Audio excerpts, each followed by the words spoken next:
किसी तरीके से सईद हलबी उनका एहतराम लोगों के दिलों में कम किया जा सके, और उससे 1000 लीरों की पोटली या थैली देते हुए उसने कहा, ऐसा करो, ये थैली पकड़ो, अगर तो उसने कबूल कर ली तो ऐसा करना कि साथ तलवार भी लेके जाना, उसकी सर उतार के ले आना। अस्सलामु अलैकुम वरहमतुल्लाहि वबरकातुहू। बिस्मिल्लाह वस्सलातु वस्सलामु अला रसूलिल्लाह। मुअज़्ज़ज़ नाज़रीन इकराम, आज का किस्सा एक ऐसे आलिम दीन का है, एक ऐसी अजीम शख्सियत का है जिन्होंने अपने खुदी का सौदा नहीं किया, फ़कीरी में नाम पैदा किया। एक ज़माने की बात है, दुनिया की सबसे बड़ी मस्जिद, उसका नाम जामे उमवी था, दमिश्क के अंदर। ये वलीद बिन अब्दुल मलिक ने अपने दौर में शुरू किया। इसकी लंबी दास्तान है। अहले सुन्नत वल जमात के बहुत सारे उलमा इकराम के ये कहना है कि हज़रत ईसा अलैहिस्सलाम इसी मस्जिद में नाज़िल होंगे। नाज़रीन इकराम, मुझे अल्हम्दुलिल्लाह बहुत दफ़ा इस मस्जिद में नमाज़ें पढ़ने का, जुमे भी पढ़ने का, तकरीबन 2 जुमे मैंने पढ़े हैं, वल्लाहु आलम। खैर, बहुत बड़ी मस्जिद, बड़ी खूबसूरत मस्जिद अपने दौर की। इस मस्जिद के सहन में एक आलिम रब्बानी शेख सईद हलबी रहमहुल्लाह अपने शागिर्दों को पढ़ाया करते थे। उनका अपना हल्का था, और ये बात है अजीज़ो आज से कमोबेश 200 साल पहले की। मिस्र का उस वक़्त का जो बादशाह था उसका नाम था मोहम्मद अली पाशा, और उसका बेटा उसका नाम था इब्राहिम पाशा। तो मोहम्मद अली पाशा का बेटा इब्राहिम पाशा जो है वो दमिश्क में फातिहाना अंदाज में दाखिल होता है। ये उस ज़माने की बात है। मैं थोड़ा सा पस मंज़र में आपको बता दूं कि जो मिस्र का बादशाह था वो शाम के ऊपर भी हुकूमत करता था। खैर, बड़े बड़े लोग जो हैं वो इब्राहिम पाशा के इस्तकबाल के लिए शहर से बाहर खड़े। और ये इब्राहिम पाशा जो था बड़ा जाबर, बड़ा जालिम, मामूली मामूली बातों पर सीख-पा हो जाता, लोगों को पटवा देना, कत्ल करा देना, जेल में डाल देना, आम सी बात थी। उसके लिए किसी को कत्ल करवा देना बड़ी मामूली सी बात थी।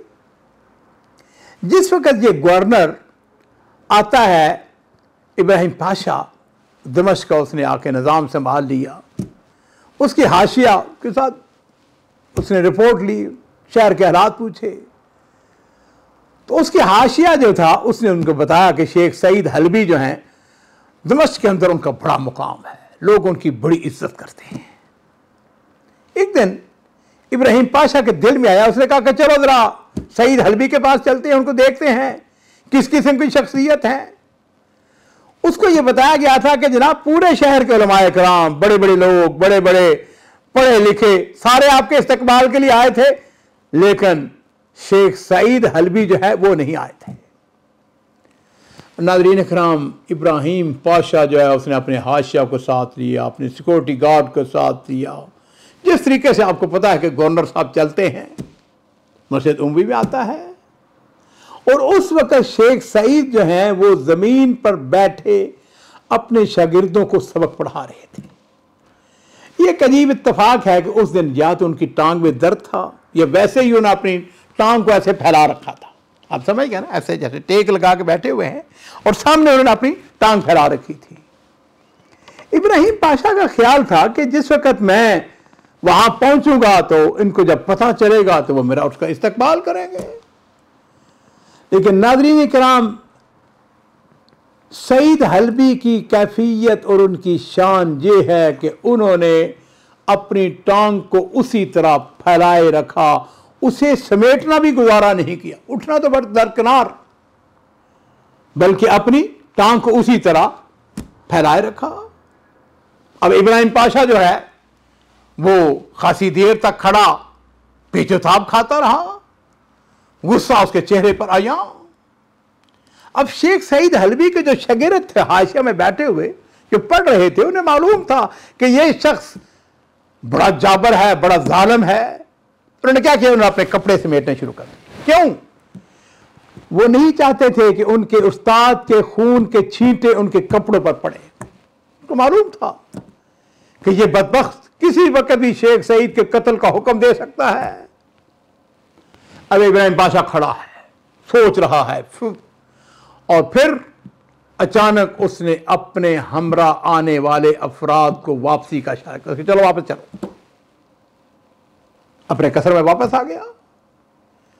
और इस दौरान में शेख सईद की टांग फैलाने की खबर अहले दमिश्क को मिल चुकी थी।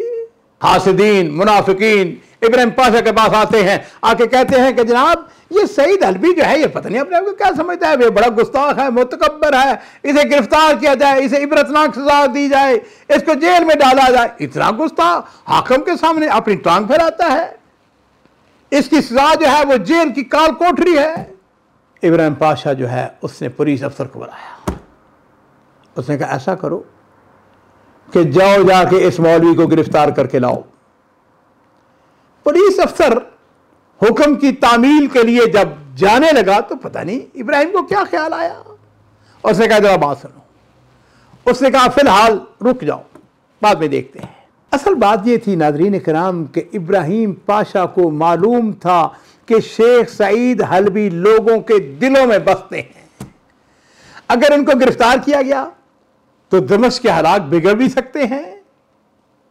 उसने एक और तरकीब सोची, और वो तरकीब ये थी कि किसी तरीके से सईद हलबी उनका एहतराम लोगों के दिलों में कम किया जा सके, उन्हें शागिर्दों के सामने रसवा किया जा सके।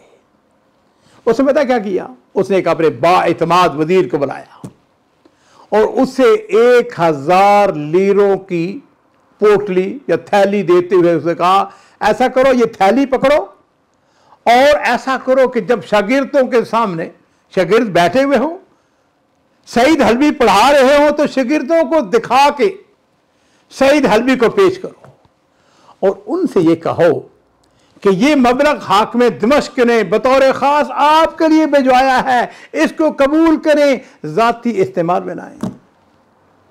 लो जी नाज़रीन इकराम, मैंने तारीख के 2 हिस्से पढ़े हैं। एक हिस्सा ये भी पढ़ा है कि उसने कहा कि अगर तो उस मौलवी ने, हुक्मरान ऐसे ही करते हैं, अगर तो उसने कबूल कर ली तो ऐसा करना कि साथ तलवार भी लेके जाना, उसकी सर उतार के ले आना। बहरहाल वजीर जो है उसने लीरों से भरी हुई उस थैली को उठाया और मस्जिद उम्वी में आ जाता है। शेख सईद हलबी जो है हस्बे मामूल अपने शागिर्दों के सामने बैठे हुए हैं, उनको पढ़ा रहे हैं और वजीर वहां पे पहुंचा, बुलंद आवाज से कहने लगा कि फजीलत शेख हाकिम दमिश्क ने आपको सलाम कहा है और साथ ही ये 1000 लीरे अरसाल किए हैं। नाज़रीन इकराम, 1000 लीरा आज से 200 साल पहले, यही समझ लें कि आज के कमो में 2.5-3 करोड़ रुपए बनता है। सईद हलबी ने वजीर की गुफ्तगू सुनी और उसकी तरफ शफकत भरी नजरों से देखा और पता क्या कहा, बात सुनने वाली है।